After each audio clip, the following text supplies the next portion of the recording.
안녕하세요. 써니용 TV의 써니용입니다. 네, 제가 오늘 모신 오늘의 인싸는 시민참여센터의 김동찬 대표님입니다. 네, 김 대표님 안녕하세요. 네, 안녕하세요. 네, 반갑습니다. 또 얼마 전에 저희 또 선거 끝나가지고 네, 그동안 고생 많으셨죠. 그렇죠. 뭐 매년 선거가 있기 때문에 요즘은 고생이라고 생각 안 합니다. 그냥 생활이려니 네. 하고 계신 거예요. 좋습니다. 저희 아까도 제가 조금 여쭤보긴 했는데요. 미리 여러분들을 대신해서. 제가 조금 간단하게 설명을 드리자면, 김동찬 대표님은 94년에 이민 오셔서 96년부터 바로 이제 유권자 센터, 그때 함께 창립을 하시고, 또 이제 유권자 센터가 최근에 있는 시민참여센터라는 명칭으로 이제 2014년에 바뀌죠. 그래서 지금까지 26년이라는 세월을 어떻게 보면 평생을 저희 한국 코리안 커뮤니티를 위해서 지금 봉사하고 계신데 정말 쉽지 않은 일입니다. 어떠세요? 지금 시민참여센터가 추구하고자 하는 게 어떤 일이에요, 대표님? 네, 저희 시민참여센터는 이제 미국 사회에서 인정받고 당당한 커뮤니티를 만드는 것, 우리 한인 커뮤니티가 그렇게 되는 것, 그리고 잘 사는 커뮤니티, 그리고 우리 후세들이 미국 사회에서 인정받는 리더로 되게끔 만드는 것, 이 세 가지 목표를 가지고 활동을 하고 있습니다.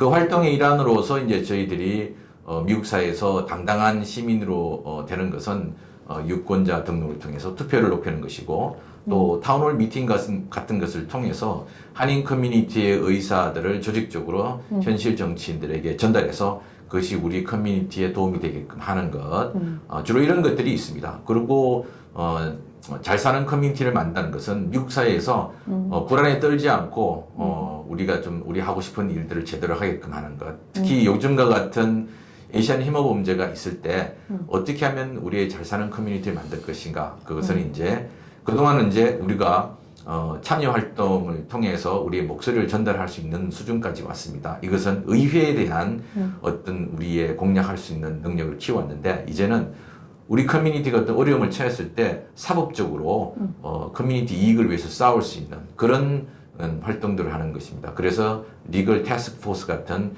한인 변호사들을 중심으로 이루어진 그룹들이 또 있습니다. 그리고 우리 후세들이 미국 사회에서 리더로 인정받게끔 키우는 것인데, 그것을 위해서 저희들이 이제 인턴십 프로그램을 지금까지 한 500명 이상의 뉴욕, 뉴저지 하이스쿨 학생들이 저희 인턴십 프로그램을 거쳐갔습니다. 그렇게 해서 새로운 세대들에게 가르쳐서 미국 사회에서 리더로 성장하게끔 하자, 이런 내용으로 미션을 가지고 활동을 하고 있습니다. 그렇군요. 어쩐지 이제 유권자 센터에서 지금 시민참여센터로 바뀐 걸 보면, 그러니까 이제 우리 한인들이 그래도 지금 뉴욕 저지를 보통 주로 이제 커버하고 계신데, 그러면 이제 유권자들은 어느 정도의 투표율이 올라왔기 때문에 지금 시민참여센터라고 해서 이제 더 큰 우리들의 주권을 위해서 권리랑 위해서 지금 노력하고 계신데, 그럼 이제 한인들 투표율이 뉴욕 저지가 어느 정도 돼요? 네, 대통령 선거는 이제 미국 사회 전체가 투표율이 높습니다. 일단 미국의 대통령 선거 투표율이 보통 한 62%, 63% 되는데, 그 계산은 그 당시 미국 인구 중 만 18세 이상 투표 가능한 인구 대비 투표한 사람들을 계산했을 때 나온 것이고, 실제 전체는 아니고 뉴욕과 뉴저지의 어떤 그 유권자 등록을 한 사람들 중에서의 투표를 계산하면 80%가 훨씬 넘어갑니다. 그만큼 미국의 시민들이 사실은 유권자 등록한 사람들은 투표를 많이 한다고 볼 수 있는 거죠. 그리고 유권자 등록률도 뉴저지는 90%가 넘습니다. 뉴욕은 한 80% 겨우 이제 넘는 수준인데, 왜냐하면 뉴저지는 이제 이민자들이 많고 미국 시스템에 대한 이해를 잘 못하는 분들이 많이 있기 때문에 그런데 뉴저지의 경우를 봤을 때 아마도 미국 전체가 아마 90% 이상의 유권자 등록률을 가지지 않을까. 그런데 한인들은 유권자 등록률이 한 53% 정도에 머물고 있습니다. 뉴욕과 뉴저지 공이. 그 중에서 한인들의 대통령 선거 참여율은 역시 한 50%좀 넘기는 수준입니다. 그런데 시의원 선거라든지 주의원 선거가 있는 이런 시티와이드, 스테이트와이드 일렉션에서 뉴욕과 뉴저지 보면 한 20%좀 넘고 있습니다. 아. 물론 그때 미국 전체의 뉴욕시리만 하더라도 한 24% 될 때 한인들 한 20% 정도. 절대 뒤지지 않는 숫자죠, 실은. 4% 차이는 근데 심합니다. 심한데 네. 저희들이 왜 이거를 중요하게 여기냐면 네. 미국 인구의 3%도 안 되는 유대인들이 연방 의원만 11%거든요. 아. 연방 의원의 11%가 유대인들입니다. 근데 인구는 미국 사회에 3%도 채 안 되거든요. 근데 우리가 유대인들 보고 소수계 마이너리티라 그러지 않거든요. 그 이유는 뭐냐면 그들이 미국 사회에 끼치는 영향력들이 그 누구보다 높기 때문입니다. 그래서 저희 한인 커뮤니티도 저희들이 이제 요즘 캠페인을 하고 있는 것이 네네. 이제 8080 캠페인. 우리도 네. 미국의 주류처럼 80% 이상 유권자 등록을 하고 80% 이상 투표를 만들자. 우리가 숫자가 적어서 소수계가 아니라 숫자가 적음에도 불구하고 결속력을 높여서 미국 사회에 영향력을 미칠 수 있다 그러면 우리는 더 이상 소수계의 취급을 당하지 않는다. 그래서 80% 이상 유권자 등록하고 80% 이상 투표 참여를 한다 그러면 그 누구도 한인 커뮤니티를 우습게 보지 않는다는 것이죠. 그래서 저희들이 이제 요즘 8080 캠페인을 지속적으로 진행을 하고 있습니다. 아, 그렇군요. 그런 의미가 있었군요. 8080. 네. 아, 그러려면 제일 먼저 저희가 그냥 투표를 높이고 또 투표 참여율도 높여야 되고. 그렇죠. 아, 그렇게 하면서 목소리를 키워가야 저희 후대들에게 또 자기들한테 조금 더 도움이 될 수 있는 상황이 오겠군요. 네, 그죠? 그렇습니다. 이 시민센터 이렇게 하는 일이 어마어마한 곳에서 지금 이렇게 그래도 후원이 어느 정도 이루어지고 해야 우리가 운영이 될 네. 텐데 어떻게 지금 후원이나 도네이션이 지금 이루어지고 있는지 여쭤봐도 되죠? 예, 저희들의 이제 이 비영리 기관들은 사실 그랜트를 받지 않고는 운영하기 좀 힘듭니다.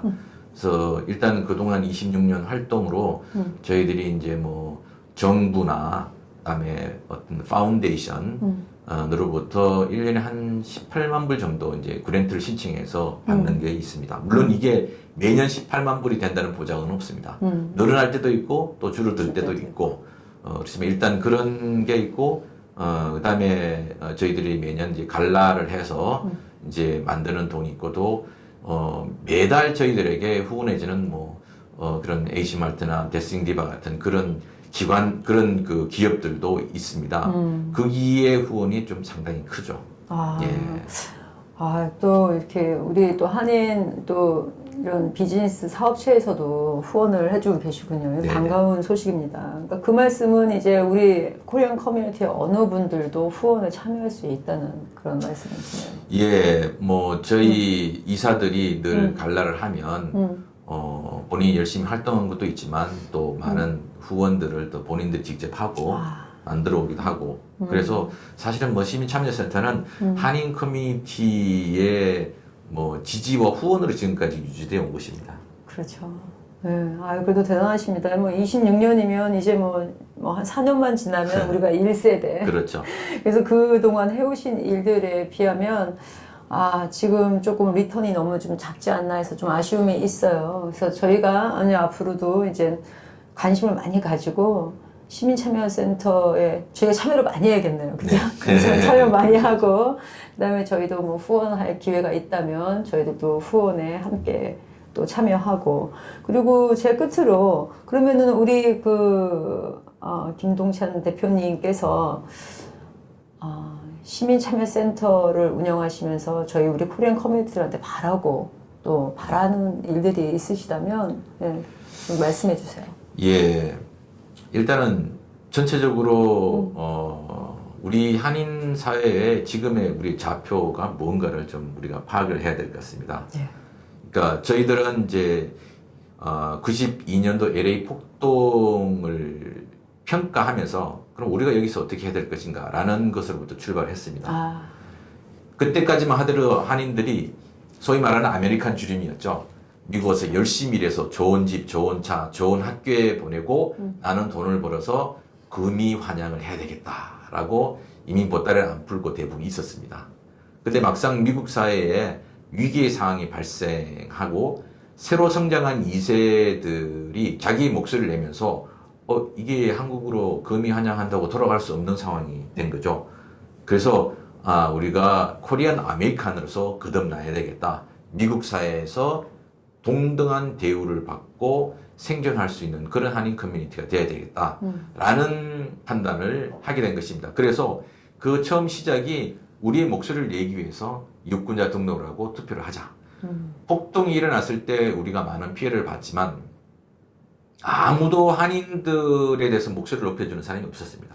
오히려 우리는 인종차별을 했기 때문에 폭동으로 피해를 볼 수밖에 없었다. 이런 논조가 주로 미디어였는데 그래서 지난 94년 이후부터 한인 커뮤니티, 저희들뿐만 아니고 한인 커뮤니티가 열심히 달려왔고 당시 유권자 등록이 무엇인지 모르고 또 투표를 어떻게 해야 되는지 모르는 많은 한인들이 이제는 유권자 등록과 투표라는 것은 상식이 되었고 또 그때부터 시작해서 이제 한인들의 정치 참여 의식이 높아졌고 해서 지금은 연방 의원이 4명이나 지금 배출이 되고 있고 각 소도시나 중소도시에서 주의회 의원들, 시의원들, 심지어 시장들도 많이 배출이 되고 있습니다. 가까이는 우리가 살고 있는 뉴욕과 뉴저지만 보더라도 뉴저지에는 뭐 시의원들이 많죠. 맞습니다. 뭐 시장도 한인끼리 대결을 할 정도고 맞습니다. 그리고 주의원으로서 동아시아 출신으로서는 최초로 한인이 주의원으로 올라가 있습니다. 뉴욕만 하더라도 시의원이 2명이고 그다음에 주의원이 이제 2명이 되었습니다. 이것은 한인들의 상당한 약진이라고 저는 보고 있습니다. 그런 상황에 이제 미국에서 당당하게 인정받는 커뮤니티로 사는 것이 이제 우리의 주 목표가 되었고 우리의 코리안 아메리칸의 어떤 미션이 되었는데 그런데 아직도 우리가 가야 할 길은 뭡니다. 왜냐? 맞습니다. 미국 사회에 끼칠 수 있는 영향력들이 아직 낮은 수준인 것이거든. 그래서 뭐 아까도 이야기 말씀드렸지만 3%가 안 되는 유대인들이 미국 사회 연방 의회에만 11%가 진출해 있는데 그들의 영향력들은 무시하지 못합니다. 근데 우리 한인들은 뭐 한 0.5%가 채 안 될 겁니다. 이 한인들의 숫자도 결집해서 미국 사회에 영향력을 미칠 수 있다 그러면 미국 사회에서 어떤 더 이상 마이너리티의 굴레를 벗어날 수 있는 것이거든요. 그러나 한인들의 그런 가능성들을 보았습니다. 2007년도 연방 하원에서 처음으로 한인들이 주도적으로 나서서 위안부 결의안을 통과시켰죠. 소수계, 그것도 1%도 안 되는 소수계가 나서갖고 어떤 그런 결의안들을 상정하고 통과시킨 것은 미국 사회에서 최초의 역사로 볼 수 있다고 연방 의원들이 이구동성으로 이야기했습니다. 그래서 뭐 사람들은 많이 모르고 있지만 이 뉴저지 최초로 위안부 기린비를 세운 게 2009년도 저희들이 인턴 프로젝트였습니다. 그것은 무엇이 그라스루트 액티비티인가를 가르친 것이죠. 첫째 아젠다를 세우고 설정된 아젠다를 어떻게 이슈화할 것이냐, 이슈화된 걸 누구에게 전달할 것이냐, 그리고 어떻게 결과를 만들어낼 것인가. 이 모든 한 사이클들을 다 경험을 하면서 만드는 것이거든요. 또 뉴욕의 인턴들은 그 당시에 이제 메인 스트리트부터 유토피아까지 가는 그 노던 불바드 오른쪽 한인 상권들이 밀집해 있는데 여기가 4시부터 7시까지 주정차가 금지되었어요. 그래서 비즈니스에 막대한 지장이 있었던 것이죠. 그래서 저희 인턴들이 거기에 페티션을 받고 그 다음에 그것을 시의회에 전달하고 시의회에서 뉴욕시 교통국에 전달해서 4년의 기간 동안에 2번의 교통국 차원의 스터디를 하고 마지막으로는 거기에 주정차 금지 시간을 없애버렸습니다. 그래서 뭐 사람들이 잘 모르겠는데 그래서 한인들의 그 상권들이 뭐 한 30% 매출이 올라갈 그런 상황이었거든요. 근데 그것은 우리 인턴들의 프로젝트였고 이렇게 하면 우리가 원하는 것을 만들어낼 수 있다라는 그런 교육이었습니다. 이 모든 활동들을 통해서 이제 앞으로 우리가 가는 것은 시의회나 뭐 시정부, 주의회나 주정부, 뭐 카운티 정부 여기에 우리가 어떤 방식으로 어프로치 하는가에 대한 노하우는 가졌는데 우리 한인 커뮤니티가 어떤 불리한 상황에 처했을 때 어떤 법리적으로 다툼을 이끌어가서 우리의 이익을 만들어낼 수 있는 그런 리걸 서비스를 리걸 디펜스를 할 수 있는 그런 역할들을 저희들 앞으로 목표를 삼고 있습니다. 또 여기에 있는 여러 큰 로펌들하고 네트워크를 만들고 하면서 만약에 안 그래도 인종 혐오 범죄가 높아지는 상황에서 우리가 피해를 봤을 때 그냥 끝까지 한인 커뮤니티를 괴롭히면 편안하게 살지 못한다라는 것을 만드는 것이 필요하다 봅니다. 아, 중요하죠. 예. 그러면서도 또 다른 커뮤니티하고 네. 좋은 관계를 만들기 위해서 노력하는 이것이 이제 앞으로 저희 시민참여센터가 이제 걸어가고자 하는 목표입니다. 아, 좋습니다. 아, 정말 뭐 우리 앞으로 점점 더 많이 더 크게 또 우리 시민참여센터가 발전할 거라고 저는 뭐 확신하고요. 저희들도 도울 수 있는 일이 있다면 어쨌든 뒤에서 열심히 서포트하고 지지하겠습니다. 고맙습니다. 네, 대표님. 감사합니다. 네. 시청자 여러분, 이제 곧 뭐 2023년이 다가옵니다. 뭐 연말연시 어떻게 지내고 계신지요? 저는 이번 써니형 TV의 해외 인사를 통해서 저희 해외 거주하고 계시는 정말 훌륭하고 또 알려지지 않은 또 분들을 찾아서 올 1년을 이렇게 보냈습니다. 또 여러분들의 많은 또 성원과 또 관심 덕분에 좋은 프로그램들을 많이 만들어서 저는 또 나름 또 보람도 있고 또 새해에는 또 다음 주 지난 또 2023년도 새해에는 여러분들과 또 더 가까이 또 더 훌륭한 분들을 소개하고자 노력하겠습니다. 연말연시 건강하게 잘 지내시기 바랍니다. 감사합니다.